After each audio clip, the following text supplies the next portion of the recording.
और उत्तर प्रदेश में special intensive revision यानी कि एसआईआर की जो प्रक्रिया है, इसके बाद आज ड्राफ्ट वोटर लिस्ट भी जारी हो गई है।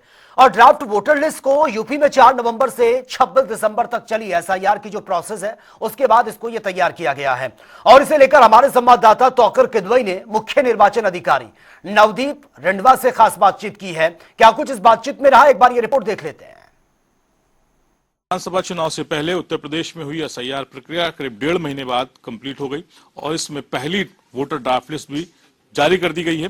हमारे साथ मुख्य निर्वाचन अधिकारी उत्तर प्रदेश के नदीम रिंडवा सर हैं। सर, जो लिस्ट जारी की गई है उसमें बड़ी संख्या में वोट कटे हैं। सवाल खड़े हो रहे हैं, विपक्ष भी कह रहा है कि इतनी बड़ी संख्या कि करीब 2 करोड़ 90 लाख वोट कट गए। देखिए, हमारे यहाँ 2 करोड़ 88 लाख 74,067 वोट कटे हैं, नाम कटे हैं। तो इसमें से कई कारणों से ऐसे लोग हैं जिनकी मृत्यु हुई, उनके नाम पड़े हुए थे।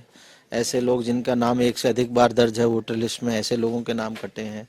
ऐसे लोगों के नाम कटे हैं जो पहले जिस जगह जब उन्होंने वोट बनाया रहते थे, अब शिफ्ट होकर कहीं और चले गए। बहुत से ऐसे लोग भी थे जो 1.5 महीने की इस अवधि में बीएलओ द्वारा अपने क्षेत्र में घूमने पर नहीं मिले।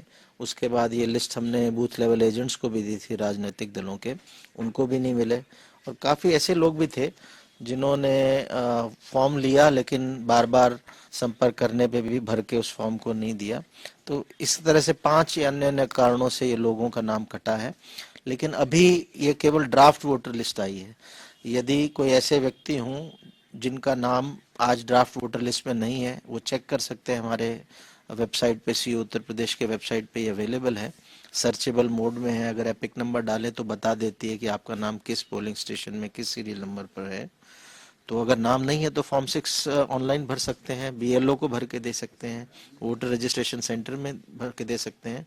और हम उम्मीद कर रहे हैं कि बड़ी संख्या में ऐसे लोग हैं जिनका नाम वोटर लिस्ट में नहीं है, और अगर वो फॉर्म 6 भर के देंगे तो उनका नाम फाइनल वोटर लिस्ट में आएगा। सर, अभी विधानसभा सत्र चल रहा था, उस दौरान भी एसआईआर की प्रक्रिया को लेकर काफी चर्चा हुई। सवाल ये खड़े हुए कि जो वोटर लिस्ट बनाई जा रही है चुनाव आयोग की तरफ से, उसमें बहुत सारे ऐसे लोग हैं जिनके फॉर्म्स ही नहीं मिले। वो लोग बीएलओस के पास चक्कर काट रहे थे लेकिन उनको उनके फॉर्म्स नहीं मिले।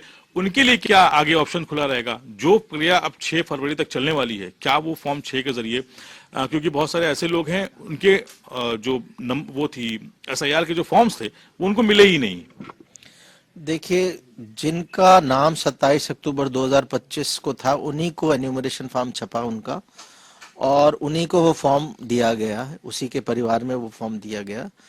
ऐसे लोग बहुत कम होंगे जो क्षेत्र में रह रहे हैं और बीएलओ ने संपर्क करके उनको फॉर्म नहीं दिया। लेकिन फिर भी ऐसे लोग अगर छूट गए हों तो अभी तो केवल आधा ही काम हुआ, ड्राफ्ट वोटर लिस्ट ही आई है।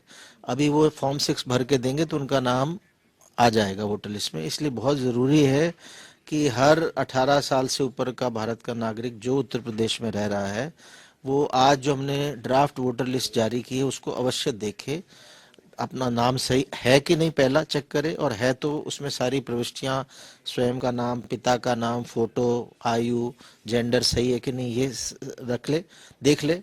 और अगर नहीं है तो फॉर्म 8 भर के करेक्ट करा सकता है। पुरानी जगह उसका नाम है और उसने शिफ्ट कर लिया तो फॉर्म 8 भर के शिफ्ट भी करा सकता है। और नाम है ही नहीं तो फॉर्म 6 भर के अपना नाम दर्ज करा सकता है। तो अभी कोई समय बीता नहीं है, अभी तो केवल ड्राफ्ट आया है। 1 महीने का समय हम दे रहे हैं और उम्मीद तो है कि यदि सभी लोग सक्रियता से इंटरेस्ट लेके इस वोटर लिस्ट को देखेंगे और अपना फॉर्म 6 भरेंगे तो बड़ी संख्या में हम एक्सपेक्ट कर रहे हैं कि लोगों का नाम और इस वोटर लिस्ट में जोड़ना चाहिए। सर, करीब 40 लाख ऐसे वोटर्स हैं जिनको फॉर्म तो मिले लेकिन वापस नहीं है। एक बड़ा सवाल उठ रहा था कि घुसपैठिया को लेकर, तो क्या सर ये ऐसे लोग भी हो सकते हैं कि जो जिनके फॉर्म्स नहीं है, क्या वो इस प्रक्रिया से अपने आप को दूर रखना चाह रहे थे? क्या ये कह सकते हैं कि वो घुसपैठिया के तौर पर थे प्रदेश में, लेकिन उन्होंने जिस प्रक्रिया से दूर रह के अपने आप को अलग कर लिया? देखिए, तो मैं आंकड़ा से कर दूं, जो आपने कहा 40 लाख, 7,73,402 ऐसे लोग हैं जिनको फॉर्म मिला लेकिन उन्होंने फॉर्म हमें वापस नहीं दिया किसी भी कारण से। हो सकता है उनका नाम 2 बार हो और वो नहीं चाहते बताना कि मेरा नाम 2 बार हो, एक में फॉर्म भर दिया, दूसरे में नहीं दिया। हो सकता है वो शिफ्ट कर गए हो, कई कारण हो सकते हैं। सो नाम वापस उन्होंने फॉर्म क्यों नहीं दिया, ये तो एक स्पेक्युलेटिव क्वेश्चन होगा, हमें नहीं जानकारी। बट ऐसे लोग हो सकते हैं इस कैटेगरी में भी, अनट्रेसेबल एब्सेंट में भी लगभग 80 लाख के आसपास हमारा नाम है। इन 2 कैटेगरीज में शिफ्टेड में भी हो सकते हैं। तो ये हमारे लिए जान पाना कि जिसने ये फॉर्म नहीं दिया या जो एब्सेंट है वो किस वजह से नहीं है, ये अब संभव नहीं। सर करीब 12.5 करोड़ से ज्यादा वोटर लिस्ट पे चढ़ गए हैं उनके नाम। कुछ लोगों को आप नोटिस भी कर रहे हैं, 1.5 करोड़ से ज्यादा लोग ऐसे हैं जिनको नोटिस, वो कौन लोग हैं जिनको नोटिस करेंगे?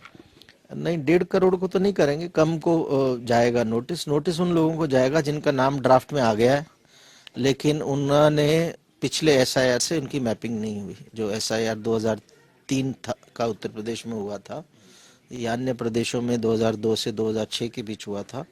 यदि स्वयं का नाम या माता पिता या ग्रैंड पेरेंट्स का नाम उस वोटर लिस्ट में नहीं है या वोटर नहीं बता पाया, उनको नोटिस जाएगा, उनको मौका मिलेगा एक दस्तावेजी साक्ष्य देने का, और उस दस्तावेजी साक्ष्य को लेने के बाद एईआरओ एक आदेश करेगा कि उसका नाम रखा जाए कि नहीं रखा जाए।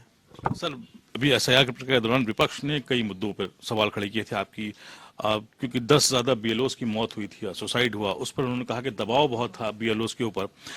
इसके अलावा सर ये कहा जा रहा था कि जो आपकी जो कैटेगरी थी एबीसी, उसमें जो लोग अपना दस्तावेज दे भी रहे थे 2003 की, इसके बावजूद उनको सी कैटेगरी में डाला गया।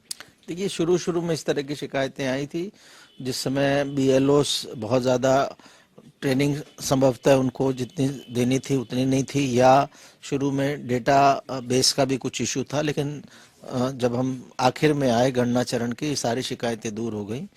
हमने लगभग केवल 8.25% के आसपास ही वोटर बचे जिनको कैटेगरी सी या जिनका मैपिंग नहीं कर पाए, तो काफ़ी कम संख्या में वो। बहुत शुक्रिया। हमसे बात करेंगे रणदीप रिबा सर हैं, और इनका कहना है कि फिलहाल अभी दरवाजे बंद नहीं हुए हैं। अभी फिलहाल ये पहला स्टेप है चुनावी प्रक्रिया का और एसआईआर प्रक्रिया का। इसके बाद 6 फरवरी तक सब आपत्ति भी दर्ज करा सकेंगे। उसके बाद भी अगर किसी का नाम छूटता है तो वो फॉर्म 6 के जरिए अपने आप को चुनाव आयोग में दर्ज करा सकता है। कैमरा पर्सन हमजा के साथ तौखर किदवई, जनता टीवी लखनऊ।